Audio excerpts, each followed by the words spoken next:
તાડકેશ્વરમાં લોકાર્પણ પૂર્વે જ પાણીની ટાંકી ધરાશયી, કોન્ટ્રાક્ટર અને એન્જિનિયર સામે નોંધાઈ પોલીસ ફરિયાદ।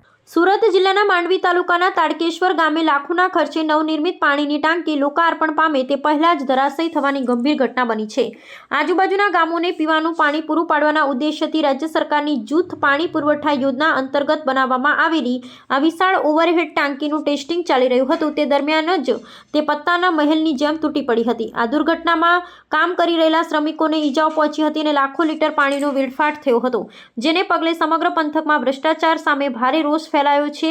પ્રાથમિક તપાસમાં બાંધકામની ગુણવત્તામાં ગંભીર બેદરકારી અને હલકી કક્ષાનું મટીરીયલ વપરાયું હોવાનું સામે આવતા તંત્ર હરકતમાં આવ્યું છે। આ પ્રકરણમાં પાણી પુરવઠા વિભાગ અને રાજ્ય સરકાર દ્વારા કડક વલણ અપનાવવામાં આવ્યું છે।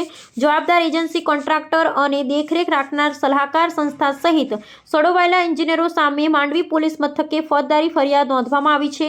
પોલીસ દ્વારા ભારતીય ન્યાય સંહિતાની વિવિધ કલમો હેઠળ ગુનો નોંધી ઇજારદાર પેઢીના સંચાલકો અને જવાબદાર અધિકારીઓની ધરપકડનો દોર શરૂ કરવામાં આવ્યો છે। આ ઘટના બાદ રાજ્ય સરકારે પણ તાત્કાલિક અસરથી જવાબદાર એન્જિનિયરોને સસ્પેન્ડ કરી દીધા છે અને કસૂરવાર એજન્સીને બ્લેકલિસ્ટ કરવાની તજવીજ હાથ ધરી છે।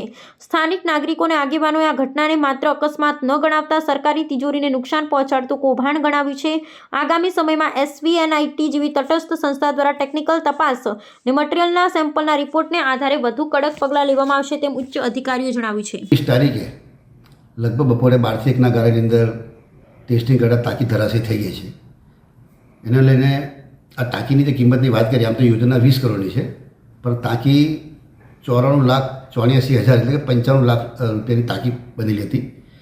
એના માટે સંબંધિત જે કાર્યપાલક ઇજનેર હતા,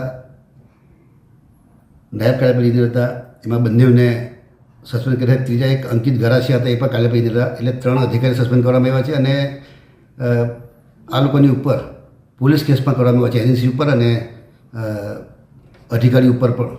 એમાં એજન્સીના લોકોની ધરપકડ થઈ છે, અધિકારીઓની ધરપકડ થઈ નથી, એના ઘરે ગયા પરંતુ એ નહોતા અને કોઈ પણ છૂટે નહીં અને ભવિષ્યની અંદર આવી ઘટનાનો બને માટેની કડક સૂચના આપવામાં આવી છે।